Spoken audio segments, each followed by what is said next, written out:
Assalamualaikum warahmatullahi wabarakatuh. Pada kali ini kami akan mempresentasikan hasil dari proyek PBL kami, yaitu Well Architect CM Implementation SOC 2.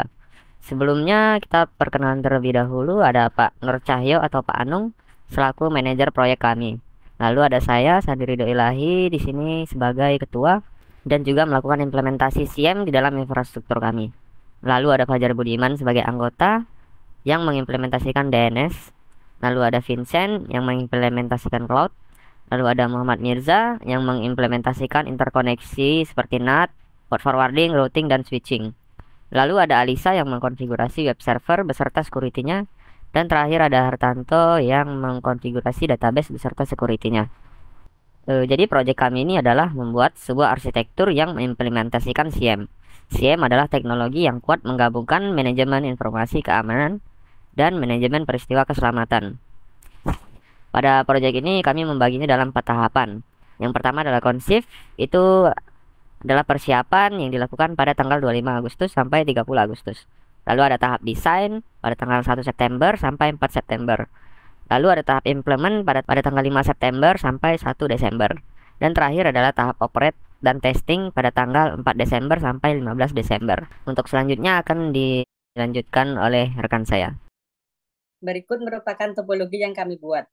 Kami membuat firewall menggunakan pfSense, lalu ada 3 buah router Mikrotik, 2 switch Cisco, lalu 6 service server, dan 1 host monitoring menggunakan Kali Linux. Pada pfSense, selain menggunakan fitur firewallnya, kami juga menerapkan NAT agar server yang ada di dalam infrastruktur dapat diakses dari host luar. Selanjutnya, kami juga menerapkan IDS dan IPS dengan menggunakan Snort yang bisa diinstal di paket pfSense-nya. Kemudian pada router, kami menerapkan NAT, VPN dengan metode L2TP IPsec dan juga VLAN. Baiklah, selanjutnya akan dilanjut oleh rekan saya. Untuk web server, di sini kami menggunakan Nginx.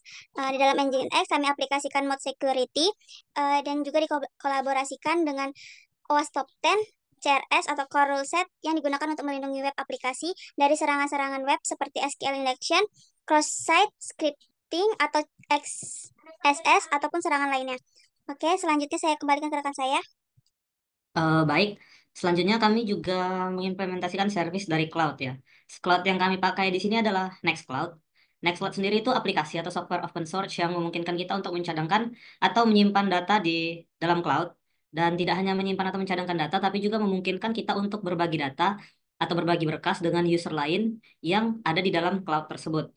Fungsinya yang sudah seperti disebutkan tadi, penyimpanan data, kemudian berbagi data, sinkronisasi data. Nah, mungkin penjelasan selanjutnya akan saya berikan kepada rekan saya. Terima kasih.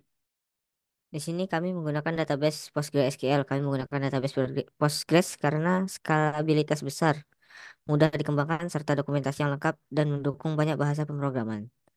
Penyimpanan data pada seluruh server akan difokuskan pada satu server database ini. Jadi, web aplikasi, Nextcloud, ataupun server lainnya akan terhubung dengan server database ini. Bisa kita lihat contoh sederhana di mana ada Nextcloud yang akan digunakan oleh Nextcloud server dan kedepannya akan ditambahkan database lainnya untuk service yang lain. Sekian dari saya serahkan kepada rekan saya. Oke, baik. Selanjutnya adalah DNS server. Fungsi DNS server di sini adalah untuk mengubah alamat IP menjadi nama domain yang mudah untuk diakses. Di sini kami menggunakan konfigurasi dengan bin 9.